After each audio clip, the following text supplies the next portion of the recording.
ദൈവകൽപ്പന കേട്ട യോശുവയ്ക്ക് യോർദാൻ പിളർക്കണം, യെരിഹോ തകർക്കണം, ഈ ജനത്തെയും കൊണ്ട് കനാൻ ദേശത്തേക്ക് നടത്തുമെന്നത് ഭാരം. രാജകൊട്ടാരത്തിൽ പാനപാത്രവാഹകനായിരുന്ന നെഹമ്യാവിന്റെ ഒരു ഭാരം. മതിലുകൾ പൊളിഞ്ഞു കിടക്കുന്നു, അത് പോരാ. ഇത്ര മനോഹരമായ ഒരു അധ്യായം, ഒരു പുസ്തകമാണെന്നറിയൂ നെഹമ്യാവ്. ഹല്ലേലൂയ.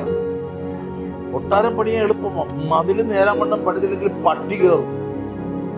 മതിൽ നേരാവണ്ണം പണിതില്ലെങ്കിൽ കാണുന്നതൊക്കെ കയറി ആന്തിക്കൊണ്ട് പോകും. ഹല്ലേലൂയ. നമ്മളെല്ലാവരും ബന്ധസാക്കിയിട്ട് ഫ്രണ്ടങ്ങ് തുറന്നിട്ടേ, അല്ലെങ്കിൽ ഫ്രണ്ട് തുറന്ന് അടച്ചു വെക്കും, ബാക്ക് തുറന്നിട്ടേ. ഇനി ഒന്നുമില്ലെങ്കിൽ 4-5 വിടവുകൾ നമ്മൾ തന്നെ ഇറങ്ങാൻ വളർത്തിട്ടുണ്ടെങ്കിൽ. അപ്പൊ മതിലുകൾ പണിയണം.